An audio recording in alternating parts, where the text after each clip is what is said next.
Go Jackets. Hello all and welcome to Rec Talk. It's a great day to be a Georgia Tech Yellow Jacket, and there's a lot to talk about.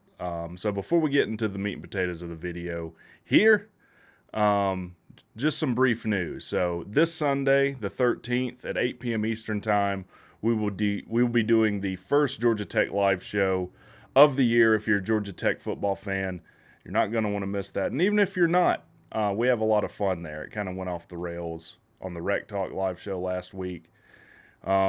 Maybe I can do better this time. We'll see.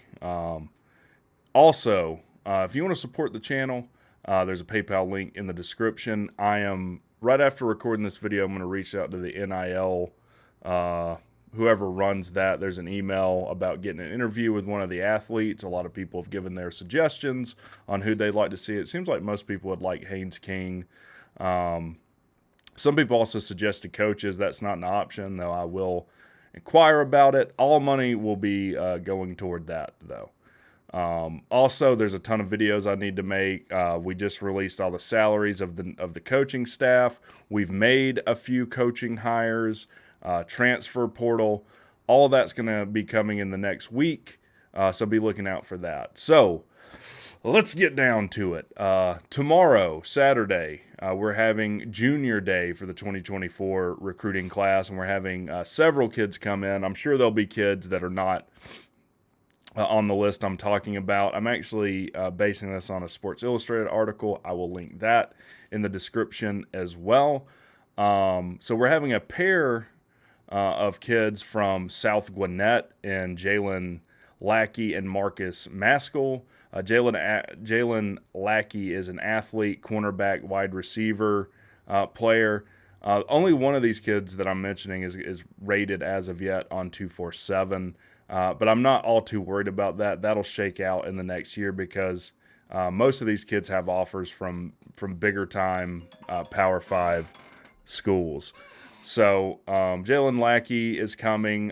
His teammate Marcus Maskell, offensive lineman from South Gwinnett, 6'5", 300-pound kid, really good. Athletic for his size, so he's able to play both the guard and tackle position. Expected to play tackle wherever he goes. He's been offered by Pitt and LSU.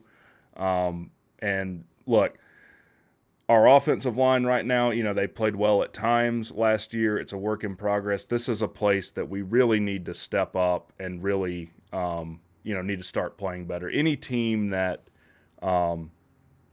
any really good team is good on both sides of that line.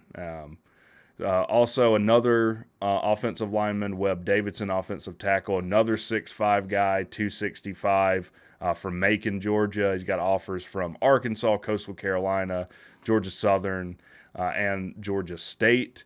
Marquavius Sabor, athlete, wide receiver, defensive back, combo player.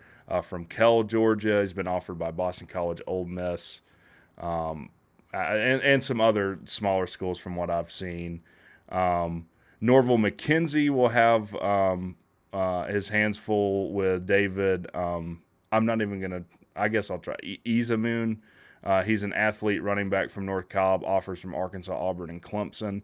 Running back room's a little crowded at the moment, but we always need to start stacking each position with players, freshman, sophomore, junior, senior.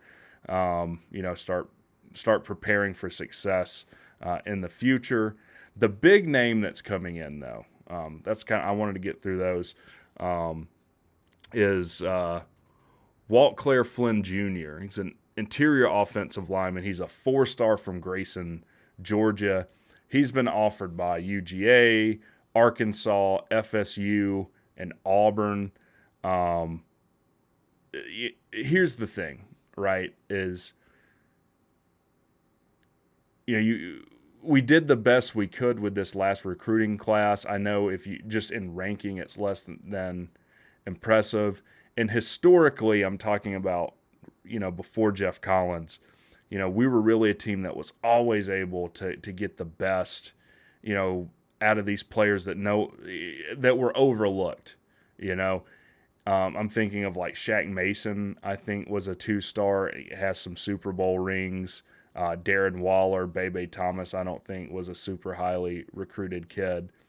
But, we want Georgia Tech to be, we want to win championships. We want to win conference championships. And then, someday, we'd love to win the whole thing.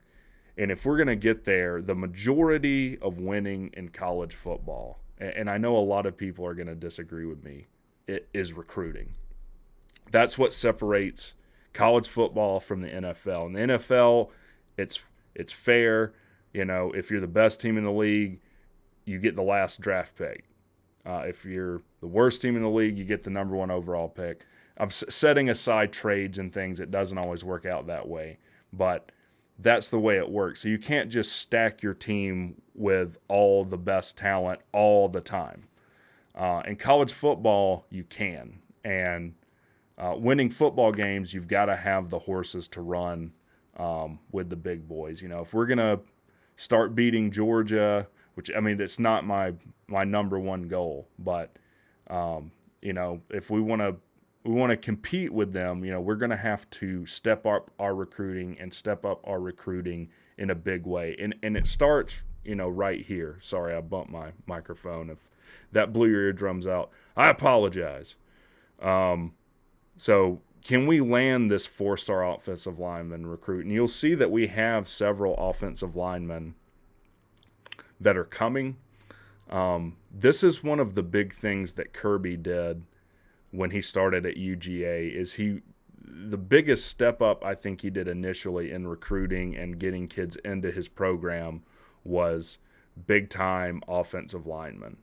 I think he was even quoted, that was one of the first things he noticed when he got there, is they really needed to step up the kids they had playing offensive line. And that's what we need to do. Again, if you can push people around the line of scrimmage, you don't have to have the world's best running back, though it helps to win football games, or the world's best wide receivers. Given enough time, wide receivers get open and quarterbacks find them.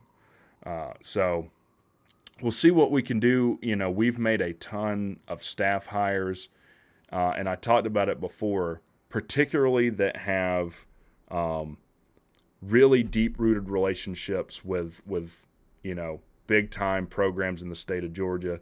The state of Georgia, one of the biggest hotbeds for recruiting in the country. Now, this kid, Flynn Jr., is from Grayson, Georgia, which is really a football factory in the state of Georgia. And what I would like to see, obviously you can't just put a stranglehold around a state or around the city of Atlanta. What I think you can do is really start putting a stranglehold on certain high schools and developing, relationships with the coaches there, where when coaches have these big-time athletes, they're like, man, this guy went to Tech. So, look at Westlake. Clayton Powell-Lee came from Westlake. Leo Blackburn came from Westlake. He's been hurt. But let's say both those guys go high in the draft. And now that high school coach is thinking, man, these guys went to Tech. Key treated them right. Key developed them. Key pushed them to be the best they can be. And look where they are now. That's part of how you step up recruiting. Now, a big point has been the financials at Georgia Tech. And it is about the money, but it's not. It's about what the money allows you to do. And what the money allows you to do is hire these staffs. Look at these positions we're filling now that haven't been filled in 20 years. What is it? Georgia's, I think I saw on Coon's Discord, they hitting 100 high schools today or over the weekend.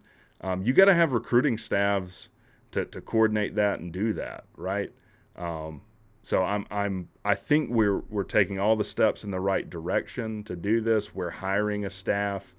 We got Aaron Joe, this guy from North Gwinnett. We're going to do a whole video on him. Coach Stewart, that was a head coach there that's coming to Tech now.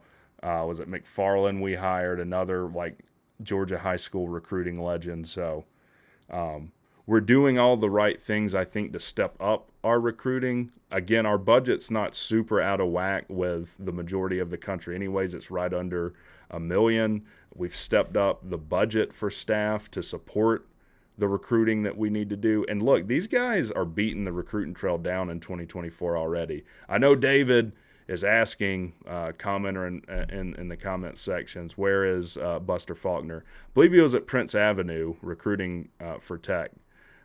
So I know you probably hate that he was that close to Athens still.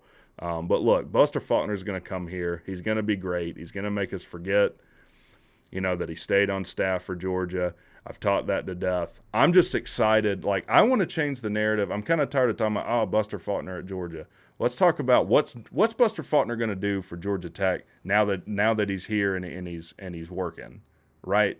That's what I'm excited to see. What's he going to do with the offense? What is him and Winky going to do to develop some of these talented quarterbacks that we have coming in? By the way, we do have one hard commit for the 2024 class, 4-star Jakari Williams. I believe he's the 19th overall quarterback in the class.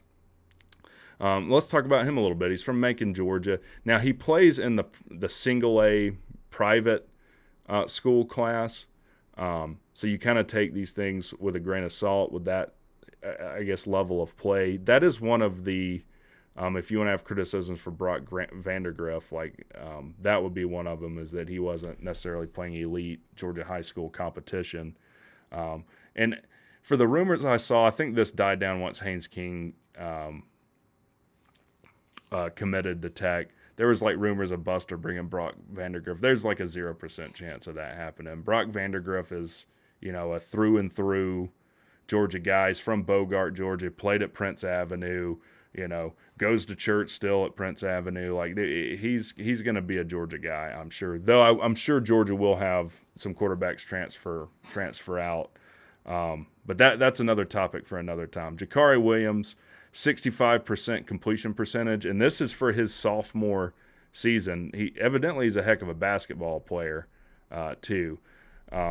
1,814 yards, 15 touchdowns, 5 interceptions. He ran for 235 yards, 5 touchdowns on the ground, led him to a 10-3 record.